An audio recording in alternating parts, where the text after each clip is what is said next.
Do you think no is a bad word? I'll give you a second.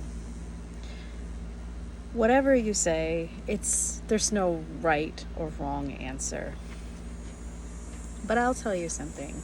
A lot of people do grow up feeling resistant to that word.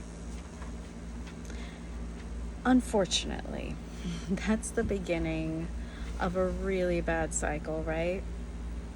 I can say that because I grew up being kind of like a people pleaser. Never really wanting to hurt someone's feelings. Do I like their outfit? Do I like the food they make? Do I want to go out? Do I not want to go out? Do I want to stay in?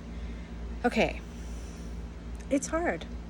It's hard for people who have grown up not wanting to say no, wanting to fulfill other people's desires, fantasies, dreams, just hopes, wanting to keep that hope alive, right? Unfortunately, when we don't learn to say no early on, we can't do it as adults. It takes a lot. It takes a lot of practice, actually.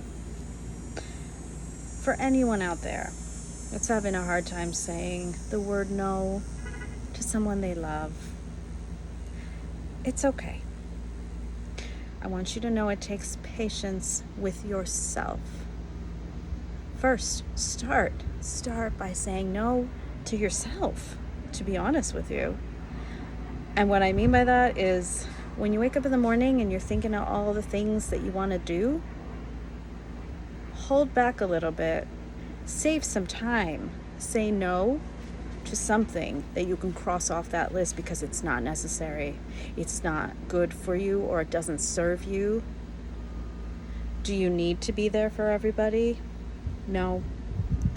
Primarily, you need to first be there for yourself and then share with others your time, your love, your efforts, your reservoir of abundance. Start small. Start by saying no to your own to-do list. When you say no,